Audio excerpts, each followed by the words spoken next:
د سمود نړیوال فلوټیلا په نړیوالو اوبو کې ودرول شوه. 500 فعالان یرغمل شوي. د فلسطین لپاره د مرستو د رسولو په لوري روانه د سمود نړیوال فلوټیلا د کښتیو کاروان په نړیوالو اوبو کې د اسرایلي اشغالګرو ځواکونو لخوا په ناقانونه توګه ودرول شو. راپورونه وایي چې شاوخوا 500 نړیوال فعالان چې د بیلابیلو هیوادونو او مدني ټولنو غړي دي د اسرایلي ځواکونو په لاس یرغمل شوي دي.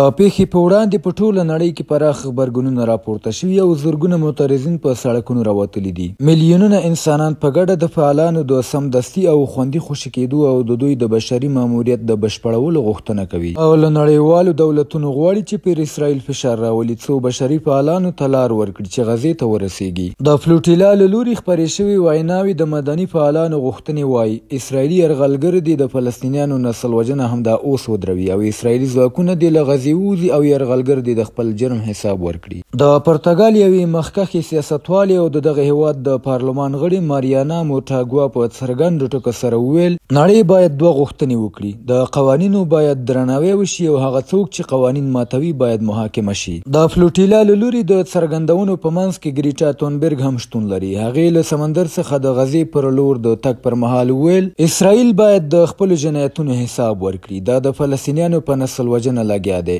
اسرائیل دې له غزې ووځي. هر چاته وایم چې په خپلو حکومتونو فشار راوړي څو د فلوټیلا خوندي تیریدنه تضمین کړي او انساني مرستې غزې ته ورسیږي. نړیوال بشري سازمانونو په ګډه د بخښنې د نړیوال سازمان د اسرائیل دا کار د نړیوال سمندري او بشري قوانینو ښکاره سرغړونه بللې او له دولتونو یې غوښتي چې سمې او خوندي لارې د مرستو د رسولو لپاره برابرې کړي او له یرغمل شویو فعالانو سره بیړنۍ مرستې وکړي. ملګرو ملتونو او ګڼو هیوادونو د پیښې سخته غندنه کړې او د فعالانو د ژغورنې د انساني مرستو د خلاصون او د غزې د نسل وژنې او د اشغال د پای ته رسولو په اړه یې جدي غوښتنې کړې دي. په دې سخت ساعت کې نړیوالې ټولنې ته لیږل شوی پیغام جوت دی. اشغال پای ته ورسوي. د فلسطینیانو پر ضد نسل وژنه بنده کړي. یرغمل شوي فعالان جر او په خوندي توګه خوشي کړي او اجازه ورکړي چې انساني مرستې بې له کوم خنډه غزې ته ورسیږي.